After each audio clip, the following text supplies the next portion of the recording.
Breaking news, my people. So, tension along Israel to Lebanon border are escalating once again, more than the world was actually viewing it. Like after a series of Israel airstrikes towards the southern Lebanon, like report has it that these strikes have killed at least 9 people and also injured dozens of people.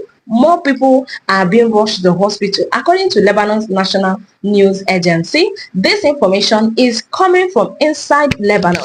But come to think of it, how can this matter get so serious? Now, everybody was actually thinking that Israel is not going to go that far, in as much as they went so far with Gaza. We are still on the matter of Gaza. Like the matter never even ends. Just like that, Lebanon is receiving it back to back.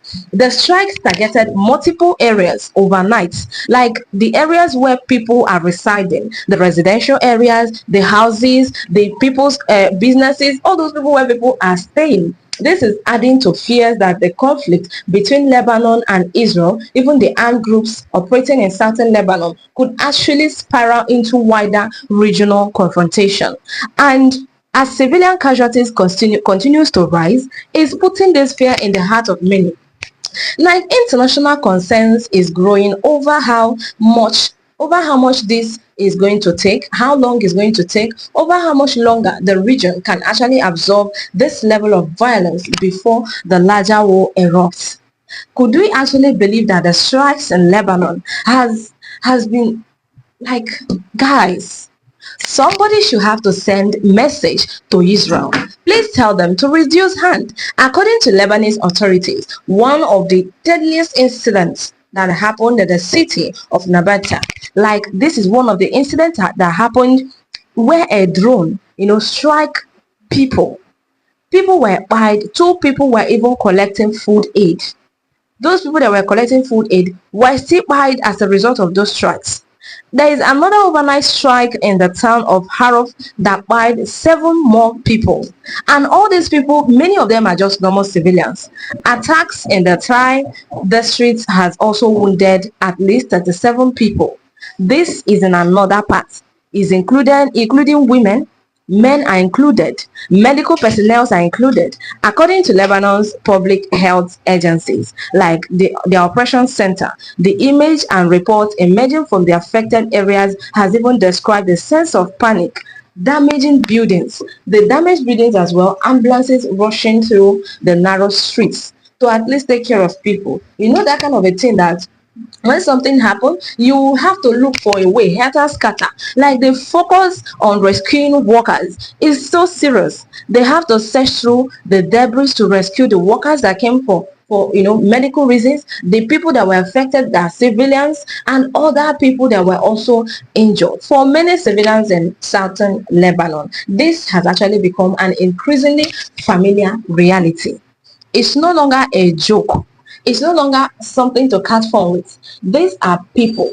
Now, the matter is becoming more violent than people was expecting.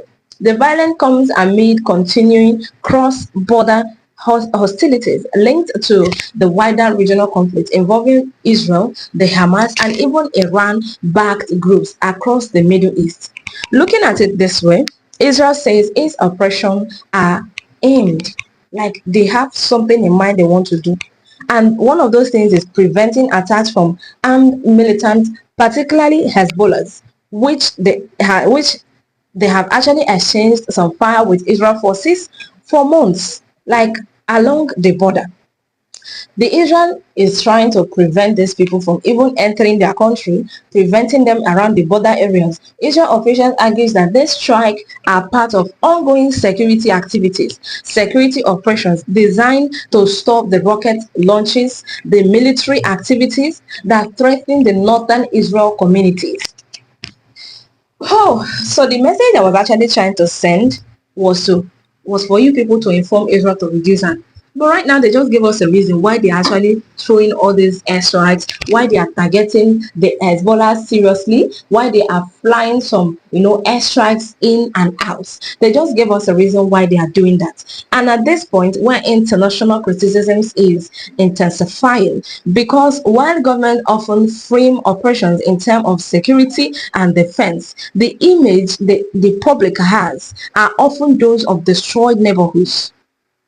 So according to the international conversations, this simply means that people in just normal neighborhoods are being targeted. Overcrowded hospitals are being the targets. Like hospitals where people are staying, both those that came to see their loved ones and those who are actually sick in the hospital, they are actually being, affected by the strikes Israel released based on the Lebanese, their groups, the Hamas, and those they claim that they are preventing based on security reasons from entering their northern areas, their southern areas, and the places very, very crowded with people around Israel. So this emotional impact is shaping the global opinions very quickly because people are actually seeing what is happening. Pictures are flying around internet. Lebanon's health authorities say that since March 2nd, Israel attacks across the public have reportedly killed 3,000 people and even caused wounds close to 9,000 others. If you calculate that all together, it's more than 12,000 people that have been affected seriously based on the strikes. So all these people that have been affected, so Israel is trying to tell us that this is just for the prevention and protection and for security of Israel. Is that it? If you haven't subscribed to my channel till this point, that means you are going to miss out on the next latest information because I don't know where else you're gonna get it if not on this channel. I post latest updates here where you will see what's happening around the world. Those number of people independently verified point to severe humanitarian crisis developing alongside the military confrontations. Lebanon itself is already struggling with one of the worst economic collapse. Like in modern time, they are suffering this economic crisis. In this modern time, there is modern collapse in their economy in history with soaring inflation, electricity shortages, weakened public services, and even widespread of poverty. Now the question is, how are they going to be able to fight back based on what Israel is doing? That is the question. Now, these continued airstrikes are placing even more pressure on hospitals, on emergency responders, and even civilians trying to survive in already fragile conditions. How do you think these people are going to cope? There is no electricity that should be sustaining these people. I think I don't want to make this video too long, so just check my channel for the part 2 of this video because I'm going to wrap it up in the part 2 of this video because I don't like videos getting too long. Just stay tuned, subscribe to my channel for the latest.